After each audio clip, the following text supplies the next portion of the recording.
Olá, tudo bem? Seja bem-vindo, seja bem-vinda ao curso de Análise Espacial Aplicada ao Planejamento Ambiental. Eu sou o professor Danível e eu vou estar com vocês durante esse curso, para passar um pouco da experiência que eu tenho aí acumulada ao longo de mais de 10 anos na área, ambiental principalmente, mas muito também na área de geoprocessamento e topografia. Vou me apresentar um pouquinho mais para frente. Para começar, deixa eu passar aqui para vocês alguns slides, certo? Vamos lá.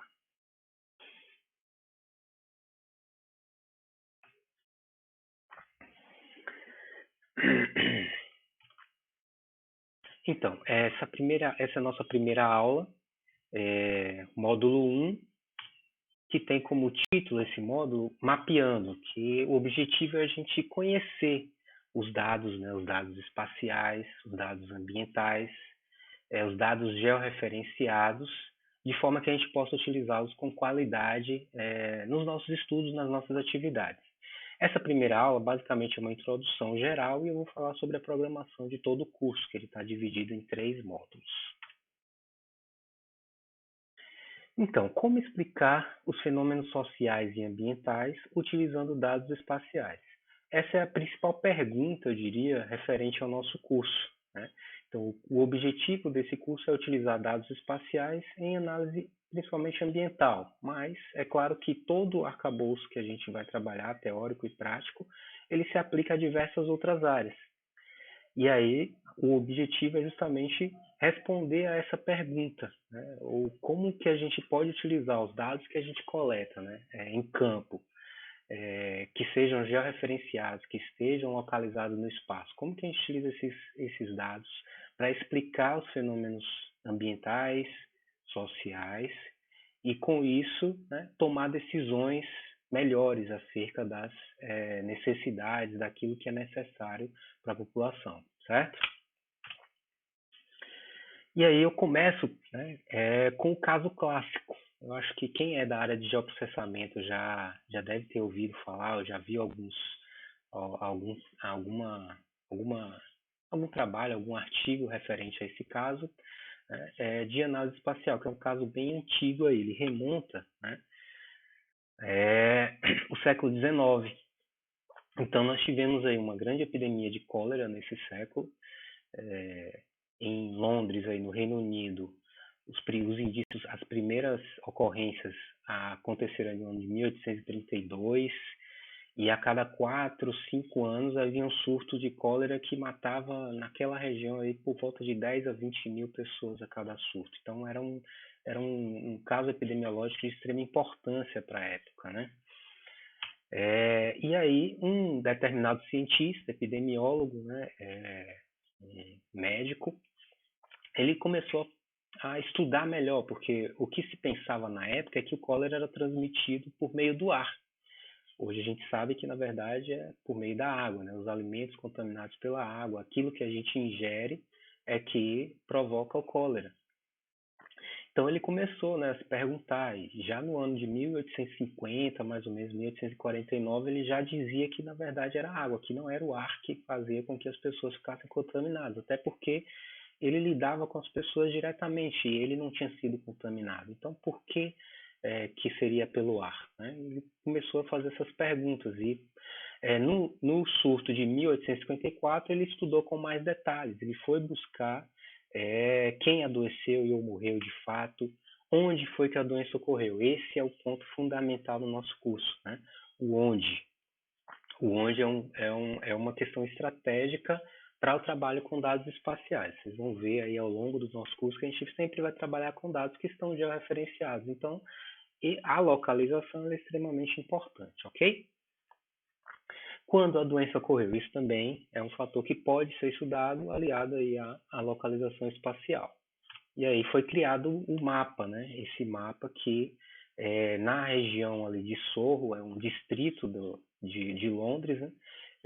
Onde houve a maior quantidade de pessoas mortas por esse surto de 1854, ele fez um mapa com as mortes e estudou também esse mapa utilizando as fontes de água que a população utilizava. Nós vamos trabalhar com esses dados, de fato, na nossa parte prática, né? Na primeira atividade prática, nós vamos trabalhar com esses dados para entender como foi que John Snow, que é o cientista, chegou a esses resultados e conseguiu, de fato, convencer a sociedade que o cólera era transmitido através da água. E aí, para isso, eu já faço duas recomendações, né? O livro O Mapa Fantasma, como a luta de dois homens contra o cólera mudou o destino de nossas metrópoles, é um livro de Steven Johnson. Eu disponibilizei esse livro em PDF para vocês podem ler tranquilamente. Eu acho que eu recomendo para todo mundo, principalmente que é da área sanitária, da área ambiental. É um livro muito bom, muito importante. Trata todo esse histórico aí de como foi que Jon Snow e um outro personagem chamado Henry Whitehead, que era um pároco da região, né, um clérigo de lá, que conhecia mais a fundo todas as pessoas e sabia de fato quem que utilizava a água de cada bomba, tal, ajudou a mapear melhor aí junto com o Jon Snow. Foram eles dois que de fato chegaram ao resultado e conseguiram convencer a sociedade do problema do cólera, para que futuramente, né, nos outros surtos já fosse possível, né, controlar essa doença de uma forma mais rápida, simplesmente com a fervura, né, da água. Aí já foi possível aí evitar o contágio de forma mais intensa, como acontecia nessa época aí, tá? A outra recomendação é esse TED, é uma palestra do próprio autor que ele resume todo o estudo que ele fez dentro desse livro aí. É uma palestra pequena, de 10 minutos, está em inglês, mas tem a legenda em português. Eu recomendo que vocês assistam, inclusive antes da próxima aula, porque nós vamos trabalhar com esses dados aí de Jon Snow, tá? Me apresentando um pouquinho melhor, né? Meu nome está aí, Danível Batista Carvalho de Vasconcelos. Eu sou professor de topografia e geoprocessamento da UFRB desde 2017. Formei em engenharia agronômica em 2008. Tenho uma especialização em geotecnologias e um mestrado em ciências agrárias, além de estar nesse momento cursando doutorado em engenharia agrícola. E já tive vários trabalhos aí, né, na área ambiental e na área de geoprocessamento, né? Desde empresa que eu fui empregado até a minha própria empresa que eu montei, né? Ficou viva aí por 2, quase 3 anos aproximadamente. Recentemente, sou professor da UFRB, professor efetivo. Ok? Vamos lá. Vou apresentar para vocês rapidamente a programação, né? O módulo 1, que a gente chamou de mapeando. Essa primeira aula tem dois tipos de aula, né? As aulas assíncronas, ou seja, que elas vão ficar disponíveis para vocês na plataforma a cada semana, né? O módulo 1 vai ficar disponível na primeira semana, o módulo 2 na segunda e o módulo 3 na terceira semana. E aí vão ter as aulas gravadas. As aulas gravadas são essas aulas assíncronas. As aulas síncronas são as aulas ao vivo, em formato de conferência que nós vamos fazer, certo? Pela plataforma da UCCW. Então, a primeira aula é essa que eu estou dando para vocês, uma introdução geral. Depois, na próxima aula, a gente vai falar sobre cartografia digital, entender um pouquinho aí, falar de geodésia, sistemas de referência de coordenadas, tudo isso é importante, e trabalhar com o mapa fantasma. A gente já começa hoje a trabalhar com o mapa fantasma, na próxima aula a gente continua. O sistema de navegação global por satélites é a outra aula síncrona, que a gente tem que falar, entender como é que a gente vai trabalhar com a coleta de dados georreferenciados. Isso é extremamente importante. O sensoriamento remoto é uma outra forma da gente coletar dados espaciais. Então, também é importante entender qual o princípio de funcionamento, como é que a gente utiliza esses dados no planejamento e na análise ambiental.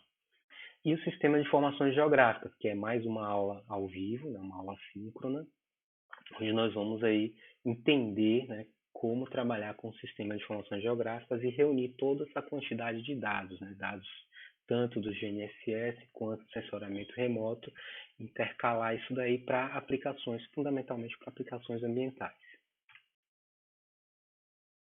No módulo 2 a gente começa a utilizar algumas ferramentas de análise espacial, né? As principais aí que nós vamos ter. Conhecer primeiro o software, depois, de fato, utilizar o que é relacionamento espacial, é, entender como é que é feito o processo de análise espacial, entender aí essa questão de correlação e causalidade. Nem sempre, né, quando eu vou fazer um estudo entre duas variáveis, nem sempre essas duas variáveis elas é, têm uma relação de causa e efeito, mesmo que haja correlação. Então isso a gente vai entender também um pouquinho nessa aula, que é uma aula ao vivo, tá? Os tipos de análise espacial, nós vamos ter dois momentos, aí duas aulas assíncronas, com muita atividade prática, principalmente as aulas assíncronas, eu vou focar em atividades práticas utilizando o QGIS, vocês vão ver isso. Nas aulas síncronas eu vou dar um pouco mais de teoria, porque talvez seja um pouco mais complexo a gente, ao vivo, trabalhar com software, então, mas de qualquer forma também vamos ter aula com software ao vivo, até para tirar dúvidas e tudo mais, né?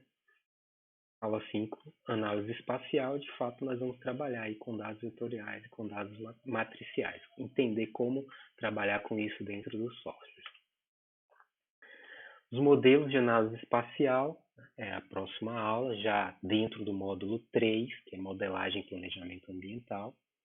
Nós vamos ter aí, né, o modelo digital de elevação, depois uma aula síncrona, onde nós vamos trabalhar com planejamento ambiental, parte de análise espacial, e o que eu busquei, né, o que eu busquei aí a gente utilizar como exemplo é a equação universal de perdas de solo. Acho que é um método aí de análise de risco ambiental que é muito interessante e que ajuda a reunir todo esse arcabouço aí teórico e prático que a gente precisa, tanto de análise de dados raster quanto de análise de dados vetoriais, certo? Depois a gente continua, né, fechando aí o módulo 3, com a parte de entendendo aí planejamento e avaliação, com mapeamento de uso da terra, avaliação de uso da terra, o uso de sensores remotos e indicadores ambientais. A gente vai falar sobre NDVI, índice de vegetação por diferença normalizada, índices de água também. A gente vai ter um trabalho com índice de água, justamente porque na aula síncrona, na aula ao vivo, nós vamos trabalhar com um exemplo, né, um caso aí de monitoramento hidrológico de reserva, né, que é de uma reserva ambiental, né, de uma reserva lá que tem bastante tem uma relação entre a paisagem, né, a vegetação e a água de uma reserva hidrológica. E vou deixar aí como bônus aí um conteúdo surpresa para a última aula após essa nossa aula ao vivo, ok? Essa é a programação básica de nosso curso, né? Então eu peço que assim, sempre é bom que vocês assistam às aulas que vão estar disponíveis já no módulo antes das nossas aulas ao vivo, né? Isso é importante porque vai ajudar todo o conhecimento básico das aulas que eu vou dar, que eu vou disponibilizar gravadas, elas serão necessárias para as aulas que vão acontecer online. Então é importante que vocês sigam esse procedimento aí de estudo, ok? Então vamos lá, vamos para um pouquinho aí de conteúdo. Vou fazer uma introdução geral de tudo que a gente vai tratar no curso. Primeiro, né, geoprocessamento. O que significa essa palavra geoprocessamento para vocês? Então, quando se pensa em geo, é terra, né? Acho que vocês estão acostumados com isso. Geografia, a gente estuda desde o ensino fundamental isso, né? Processamento, análise de dados, né? Análise de dados, ou seja, no caso geo, da Terra. Então, análise de dados espaciais de fato é o que a gente traduz aí de geoprocessamento. Mas com qual objetivo, né? No caso do geoprocessamento, a gente precisa fazer essa análise com o objetivo de gerar informação que permita que possamos tomar decisões. Isso basicamente é o que a gente pode dar como conceito de geoprocessamento, certo? Quais as áreas de atuação aí do geoprocessamento? A gente tem aí a agronomia, a geologia, segurança, saneamento, entre outras, né? Acho que coisas que estão muito fortes hoje, né? A agricultura de precisão, é muito forte aí o uso de geoprocessamento.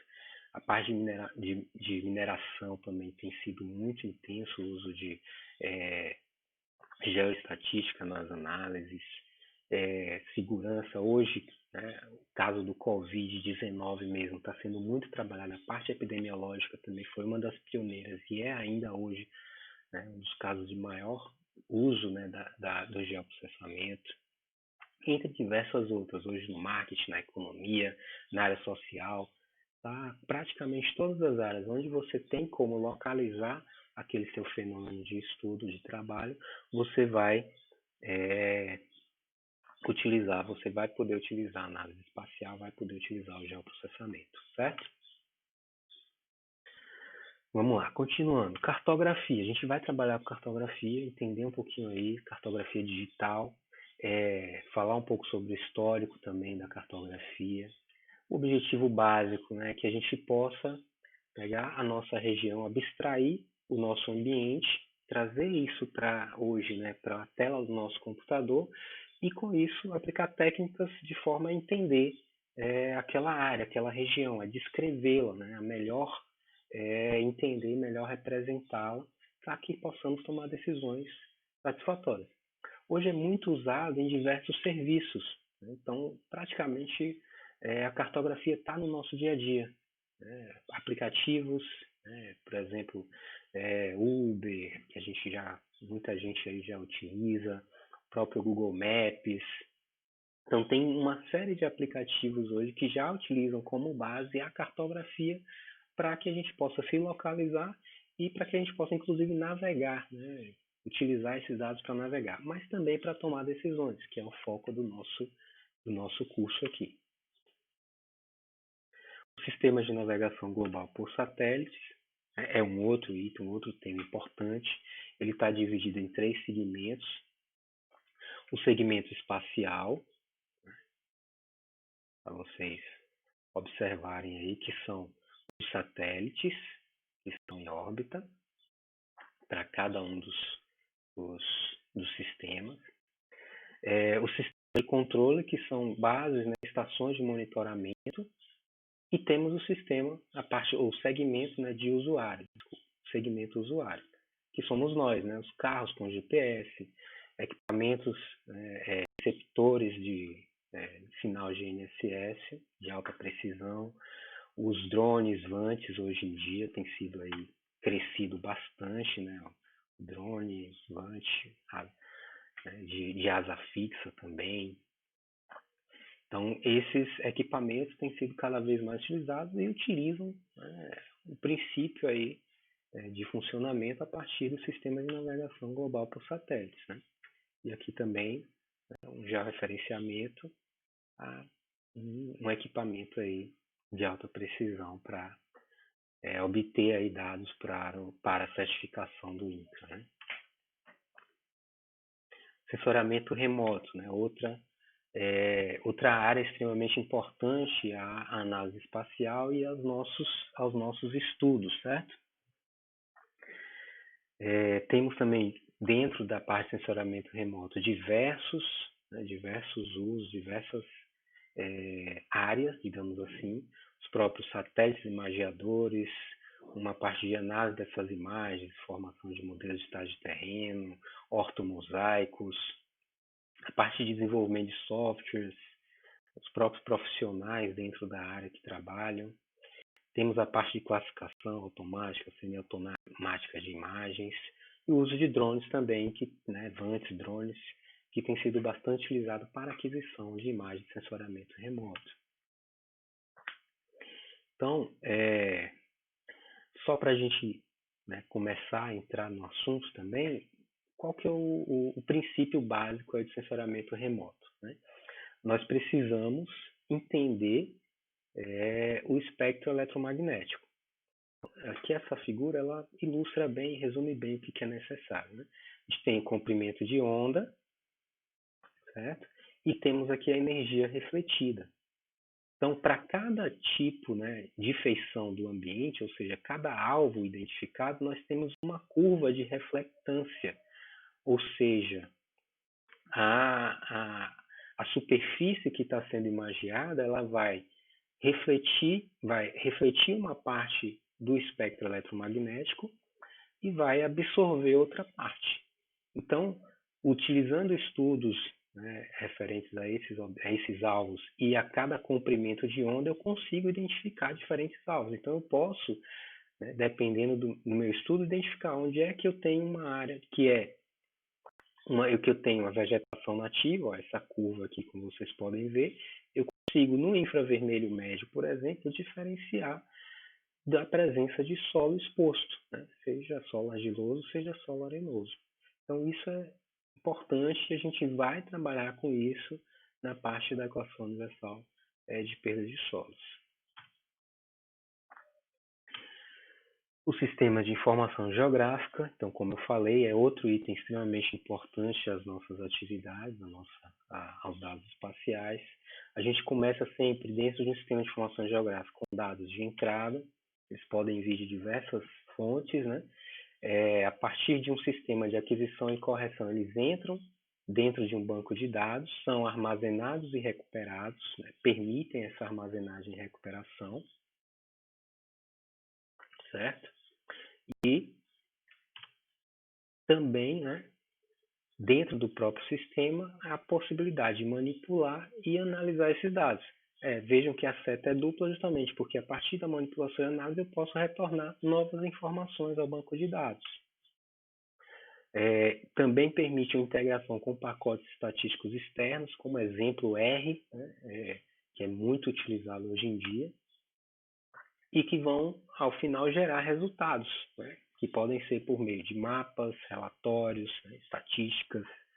É isso que a gente vai estar estudando, ou um resultado final, que é o objetivo da nossa análise, certo? Então, o sistema de informação geográfica basicamente reúne essas quatro, né, partes, essas quatro categorias aqui descritas.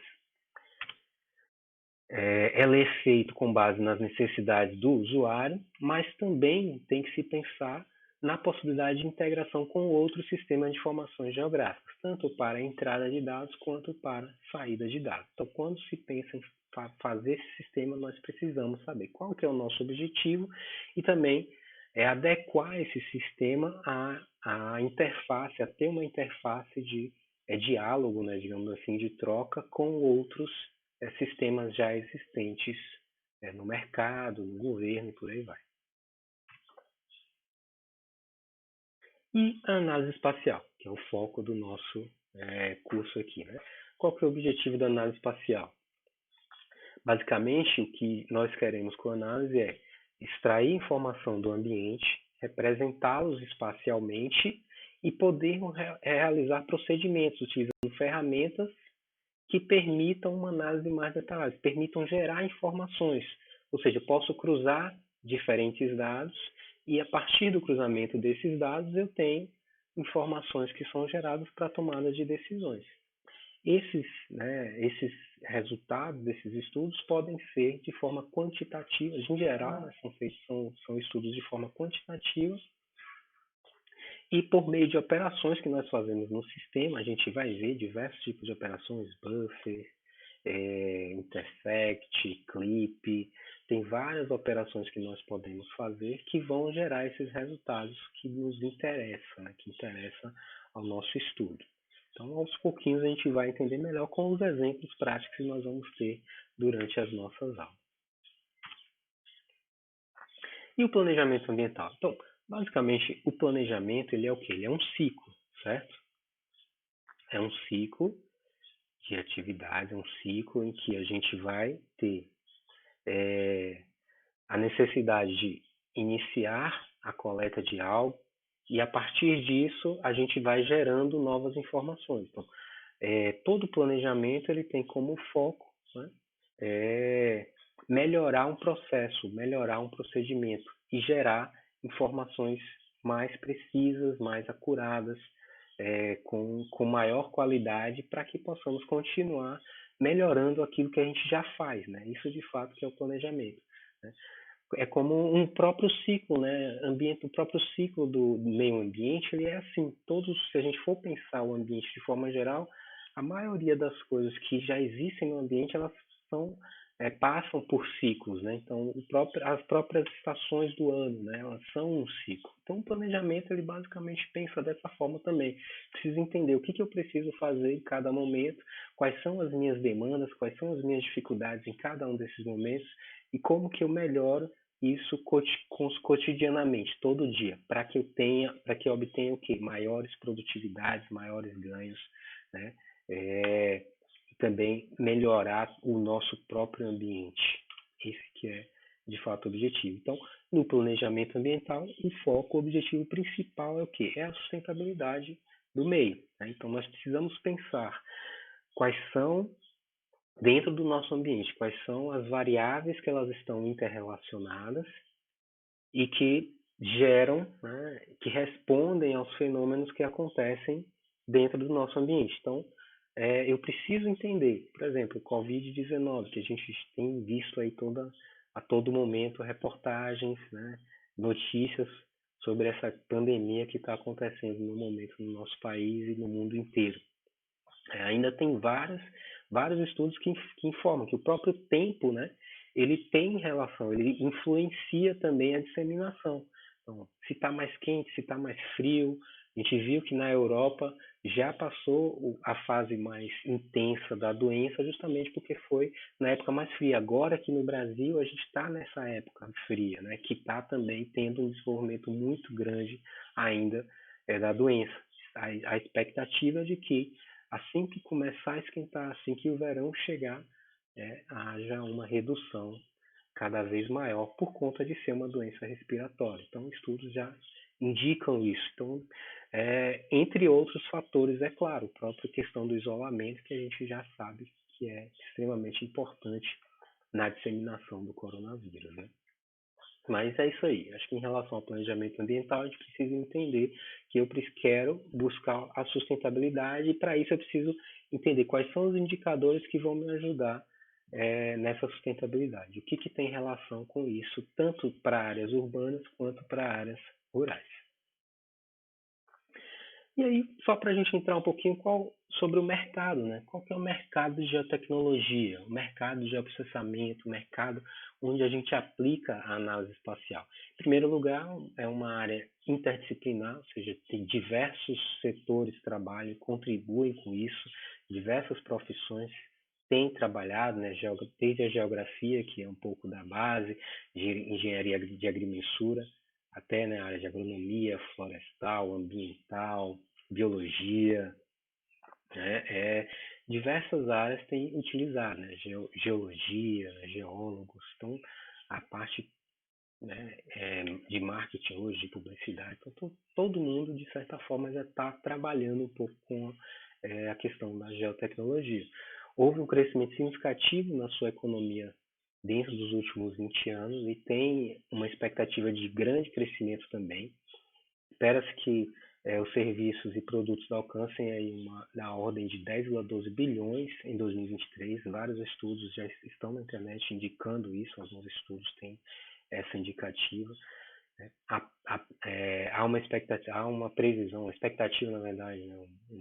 uma previsão de que haja 4 milhões de empregos em todo o mundo, isso diretos, né? Fora os empregos indiretos. Mas, e no Brasil? Né? A gente pensa também, né? Nós temos um aquecimento do mercado que se deu aí por meio do Cadastro Ambiental Rural, da própria plataforma do CIGEF, né, hoje, que é o Sistema de Gestão Fundiária do INCRA. Então, a agricultura digital, a agricultura de precisão, tudo isso fez com que a área de geotecnologia se expandisse bastante. Nós temos a maior floresta tropical do mundo e a savana também com a maior biodiversidade, o oeste aí da Bahia, né, o oeste do Brasil. É muito importante nisso. E diversas áreas que têm crescido também, né? Mineração, petróleo e gás, planejamento, gestão municipal, construção civil, telecomunicações, aquilo que eu já falei, né? A agricultura de precisão tem sido muito forte, né? O uso de geoestatística, criação de mapas de variabilidade e também hoje muito se for pensar na área urbana, a parte relacionada aí às cidades inteligentes, né? Então tá crescendo muito isso daí e o uso das geotecnologias faz parte, né, desse processo de desenvolvimento aí dessa área. E aí, qual o perfil do técnico, né? Qual o perfil do profissional que busca trabalhar nessa área, que tá trabalhando, que está buscando trabalhar nessa área? Em geral, o salário médio para analistas de fato de geoprocessamento em grandes empresas, né, eu falo aqui, varia aí de 3.400 a 11 mil reais. É importante que tenha uma grande familiaridade com softwares topográficos, ou seja, o uso de softwares que baixam dados de GPS, de GNSS, né, ou de estações totais. Os softwares de CAD também é importante conhecer, ter algum tipo de habilidade. E os de geoprocessamento, hoje os mais fortes, né, o QGIS e o ArcGIS. Também é necessária habilidade na operação dos equipamentos, é importante conhecer, saber trabalhar com hoje em dia aí já uma coisa que está crescendo muito são os vantes e drones, já é parte do mercado na área de geotecnologias, então é importante também conhecer e saber um pouco trabalhar com eles. É importante pensar sempre na geração de dados com grande qualidade, isso é um diferencial no mercado. O conhecimento, né, básico e avançado, importante, de geodésia e cartografia, isso faz um grande diferencial. Há vários problemas aí, a gente vai ver na aula de cartografia, que acontecem principalmente pela falta de conhecimento básico aí, e avançado, médio pelo menos, nessa área para o trabalho com os dados cartográficos, com os dados ambientais, com os dados georreferenciados para geração de mapas e de informações georreferenciadas e cartográficas. É importante também entender sobre bancos de dados espaciais, que aí está dentro do sistema de informações geográficas. E, né, acho que hoje, para a maioria dos profissionais, a base em programação. Isso já é uma coisa do presente. Né? A base em programação tem sido uma demanda corriqueira da maioria dos profissionais. Não precisa saber muito, mas pelo menos ter alguma noção para, às vezes, até conversar com quem vai, por exemplo, desenvolver um software, desenvolver uma ferramenta online dentro da empresa que você trabalha, para que você possa interagir com essas pessoas de forma a conseguir fazer com que haja um melhor aproveitamento, né? Você saiba de fato o que você quer no seu aplicativo ou no seu pode estar na internet, pode estar hoje no smartphone, por aí vai. Então é importante também a gente ter essa base aí de programação, certo? Outro fator que eu não coloquei aqui, mas que eu considero de extrema importância para todo profissional são outras habilidades, né, que a gente chama de as soft skills, né, são habilidades de lidar com pessoas, né, capacidade de liderança, capacidade de trabalho em equipe, responsabilidade, né, atender de fato aquilo que está colocado no contrato, nas conversas que foram feitas, né, daquilo que é necessário ser desenvolvido. Então, tudo isso faz parte, né, do profissional, eu diria assim. Um profissional de qualidade, ele precisa também pensar a questão ética, a questão profissional, como lidar com clientes, como lidar com as pessoas, como lidar com os colegas. Então, tudo isso é extremamente importante. E a busca sempre, né, do conhecimento, de estar sempre atualizado. Isso é fundamental. Esse curso, eu acho que para você deve ter esse objetivo e tenho certeza que vai ajudar muito aí no seu desenvolvimento profissional e pessoal. Ok? Agora, né, a gente vai trabalhar aqui com o primeiro tutorial. Né? O tutorial, na verdade, tutorial 1 do QGIS. Né? Esse tutorial 1, vocês vão baixar, é só para instalar o QGIS.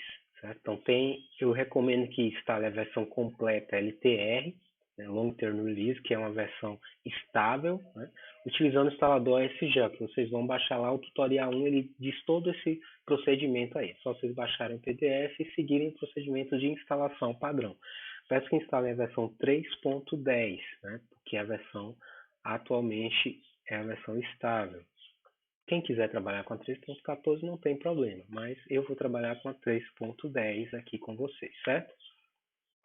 E nós vamos precisar, para iniciar, dos dados da atividade 1. Vão clicar, eu disponibilizei o PDF dessa aula para vocês, vocês vão clicar no link para baixar o PDF e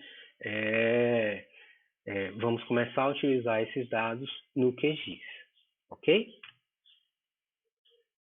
É isso.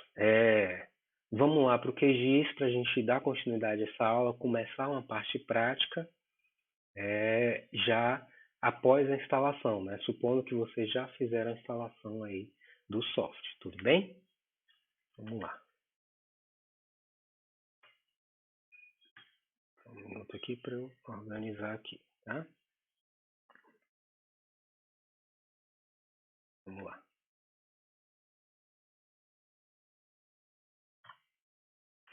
Então, o primeiro passo, né, é que estou com o PDF aberto, vocês vão clicar aqui em dados da atividade 1, certo? Depois que vocês clicarem em dados da atividade 1, eles vai levar vocês até essa página, né? No OneDrive, que é onde estão armazenados os dados que nós vamos utilizar para trabalhar. Tudo bem? Então, vocês vão clicar aqui em baixar e baixar todos os dados. Ao baixar, eu sugiro que vocês criem uma pasta dentro da área de trabalho, dentro do C2 pontos de preferência, da raiz do computador, C2 pontos, se vocês trabalham assim. Eu criei aqui uma, está vendo, chamada ANESPA, Análise Espacial Aplicada ao Planejamento Ambiental, com o nome aqui, Atividade 1. Aí dentro de Atividade 1, vocês vão ter aí as duas pastas, a pasta raster, com um arquivo apenas, né, a imagem lá do bairro, e o shape, com as informações que nós vamos precisar trabalhar nessa atividade 1. Tá? A princípio, nessa primeira aula, nós só vamos analisar, dar uma olhada nos dados aqui, certo? Vamos carregar os dados no QGIS e olhar, fazer uma pequena configuração desses dados. Então, vamos agora para o QGIS.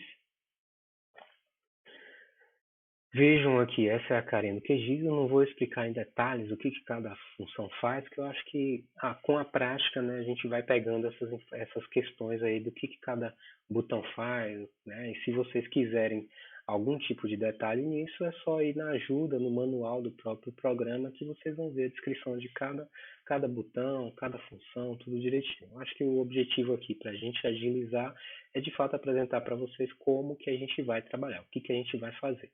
Certo?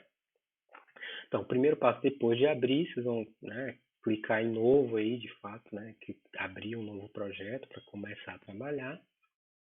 E o meu aqui, né, nós temos primeiro essa primeira linha aqui com o menu. Vejam que o meu está em inglês. Se vocês quiserem mudar, né, o de vocês, pode ser que esteja, quando a gente faz a instalação, ele fique em português. Se vocês quiserem mudar, vem aqui nas configurações, opções.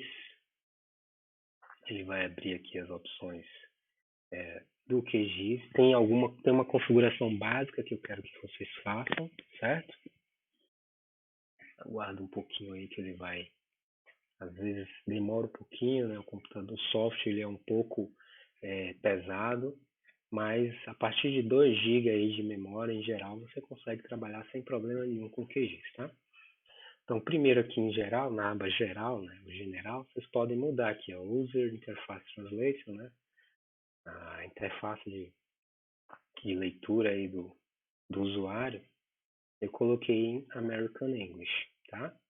Eu gosto de trabalhar assim pela questão de, como eu trabalho já há um bom tempo, eu acostumei a trabalhar com ele em inglês.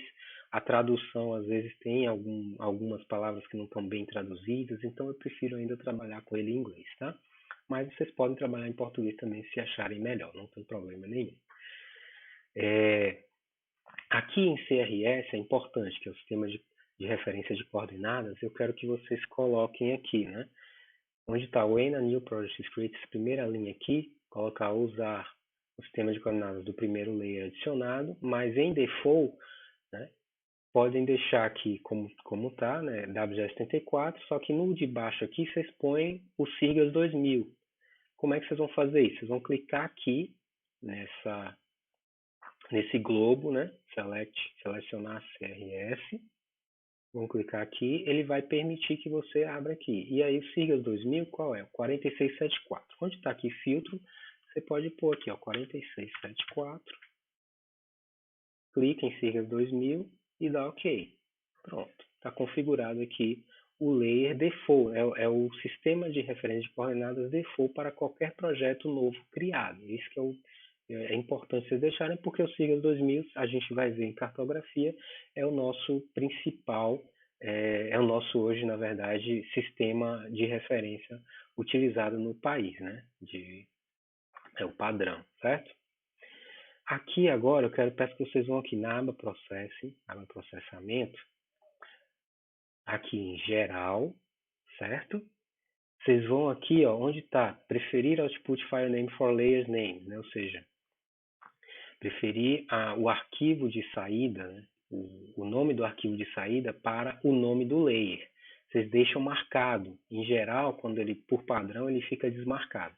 Eu quero que vocês marquem, porque quando vocês criarem um novo shape, por exemplo, um novo arquivo de layer, uma nova camada, ele automaticamente vai dar o nome que você deu. Se você deixar desmarcado, ele vai dar o nome do sistema, o nome do, por exemplo, se eu fizer um buffer, ele vai dar o nome buffer. Então eu prefiro colocar o nome que eu dei lá. Então é bom deixar marcado justamente por isso, tá bom? E dá OK. É só isso que eu quero que vocês façam nas configurações. Beleza? Depois disso, o que a gente vai fazer? Vamos começar a trabalhar com os dados. Essa daqui é a nossa área de visualização dos mapas. E aqui onde está escrito layers, pode estar para vocês camadas, se estiver em português, é onde vão vir as camadas, né? Que podem estar em formato de vetor ou em formato raster. Vamos adicionar aqui, ó. Aqui é um Data Source Manager. A gente vai abrir a janela de importação de dados para o QGIS. Primeiro vamos baixar, né, os vetores, onde tem source aqui, tá vendo? O vetor das assets. Clica aqui nesses 3 pontinhos e vamos abrir a pasta, né, onde vocês colaram aí os arquivos. Eu vou aqui em C2 pontos, Anespa, atividade 1, shape. Shape são os arquivos vetoriais, tudo bem? Eu gosto de mudar aqui embaixo, como tem o arquivo shape, normalmente é formado de vários outros arquivos, eu vou explicar isso também na próxima aula. Eu gosto de colocar aqui já diretamente as a shapefile, que aí fica mais fácil, eu fico só com os 4 arquivos que eu tenho. Primeiro vamos importar as ruas, certo? Vamos importar somente as ruas a princípio, para a gente ver. Clica em ruas, Londres ruas, e manda adicionar, certo? Quando adicionar, espera um pouquinho. Quando vocês mandarem adicionar, ele vai fazer uma transformação, né? Porque o grid, né? O sistema de referência de coordenadas do arquivo, ele precisa conversar com o WGS34, precisa, na verdade, ser transformado para WGS34. Então, ele já sugere esse primeiro item aqui, é só dar OK e pronto. O arquivo, né? Essa primeira camada já está aqui, corresponde às Londres ruas. Pode clicar aqui em Close para esses detalhes aqui, só está dizendo que foi transformado entre o EPSG de origem para o 4326, certo? Que é o WG74. Então, nós estamos aí com as ruas de Londres já importadas. Os próximos, nós vamos importar os outros 3, só para a gente já visualizar tudo isso aqui. Eu posso agora clicar nos 3 pontinhos e visualizar. Clicar em cemitério, poços e mortes cólera, certo? Manda abrir, pode ser os 3 ao mesmo tempo. Clicando em Ctrl, você consegue selecionar os 3 ao mesmo tempo e adicionar. Pronto. Vejam que os 3 aqui, os outros 3 foram adicionados logo acima. Eu vou colocar os cemitérios para baixo, porque é um polígono, tá? E Londres ruas, tá certo? Londres poços, Londres cólera. Vejam agora que nós temos os poços, que está essa cor rosa, né? E as mortes por cólera, que está em roxo. Os pontos estão muito parecidos, então, se eu clicar aqui com o botão direito, eu consigo dar um zoom to layer, né? Vocês viram aí que foi isso que eu fiz agora. Vejam que eles são parecidos, né? O símbolo. Então, eu quero mudar a simbologia para facilitar a nossa visualização, né? É um mapa, então, quando eu quero um mapa, preciso que a informação do mapa seja coerente, seja clara, para que eu possa identificar com mais facilidade as feições do meu projeto. Tudo bem? Vamos lá. Então, aqui onde eu tenho mortes cólera, nós vamos, né, veja que eu estou com uma interrogação aqui no sistema de referência. É justamente porque ele não está configurado. Então, nós vamos configurar. Qual que é o sistema de referência que eu vou configurar? 2 cliques em Londres Poços, ele vem aqui e mostra a informação. Na informação, eu tenho qual que é o sistema de coordenadas que eu tenho, que é o 27700. Então, nós vamos colocar mortes cólera no mesmo sistema de referência. Porque senão, isso é importante a gente fazer, porque senão vocês não vão conseguir fazer nenhuma operação utilizando as duas feições. Então, é importante que ela esteja também no mesmo sistema de referência. Esse mortes cólera não está ainda. Ó, vou dar 2 cliques aqui e vejam que mortes cólera, né, não tem aqui CRS, está em branco. Então, eu preciso criar, o primeiro passo é criar esse CRS. Para isso, né, nós vamos utilizar o quê? Cliquem aqui ó, nesse símbolo de Toolbox e vai aparecer aqui para vocês ó, a caixinha. Provavelmente do lado aí deve aparecer a caixinha aí do Processing Toolbox. Tudo bem? Então aqui, né, eu quero realizar aqui uma projeção. Eu vou assinar, Sign Project, é definir projeção para essa feição de mortes cólera. Então, se eu colocar aqui Project, automaticamente já dá para ver que né, vetor geral, né, na aba vetor geral, eu tenho aqui, ó, definir projeção, Sign Project. Vamos lá, 2 cliques aqui, em Sign Projection. Já está selecionado, no meu caso aqui, morte cólera, porque ele estava marcado, né? E a gente vai aqui mudar em Assigned CRS, ou seja, CRS definido. Vamos clicar aqui e colocar o 27700. Tudo bem? Clica nele e dá OK. Pronto. Eu quero criar um shape com ele. Então vamos aqui, ó.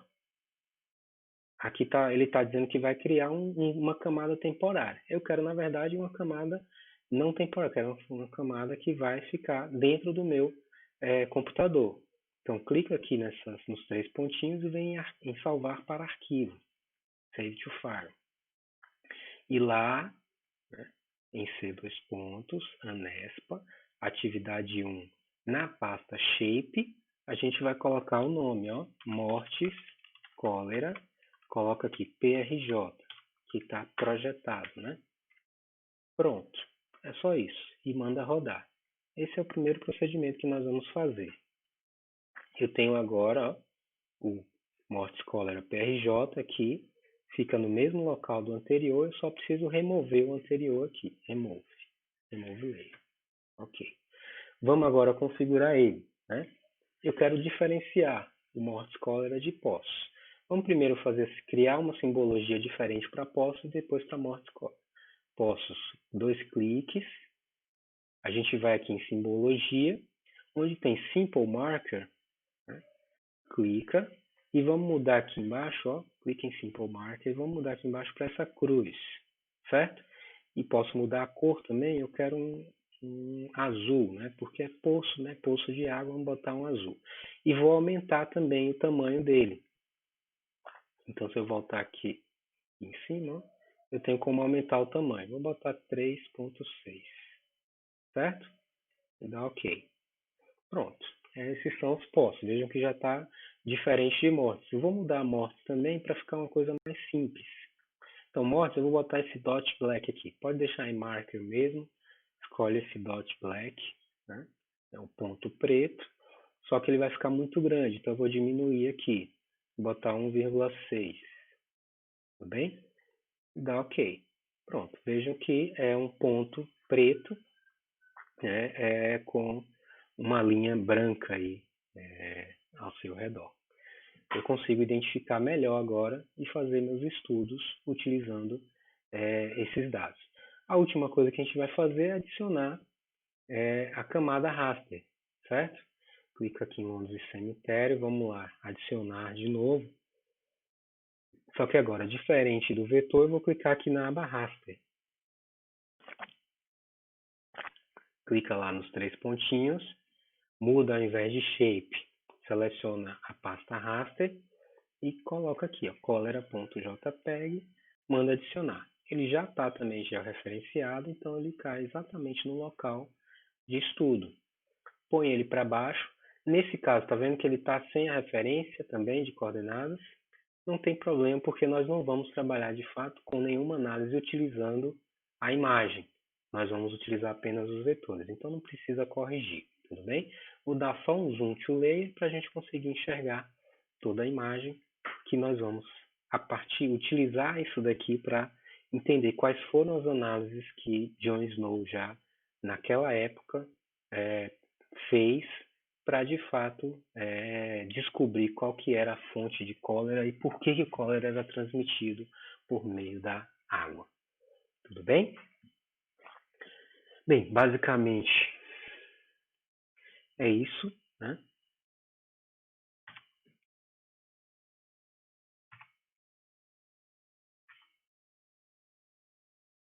Vamos finalizar aqui. Finalizamos a nossa aula de hoje com essa parte aí no QGIS. Vocês podem depois, aí, se quiser salvar, né? É importante salvar o arquivo. Clique em salvar e salva na pasta Unespa lá da atividade 1 mesmo. E na próxima aula a gente vai dar continuidade aí com análise espacial utilizando esses dados, certo? Tudo bem? Espero que tenham gostado dessa aula. Essa aula vai ficar disponível aí para vocês já. E qualquer coisa eu já vou estar à disposição, assim que vocês precisarem de meu apoio, qualquer auxílio, já estou à disposição para contribuir aí e ajudar. Tudo bem? Um abraço para você e até a nossa próxima aula. Até mais.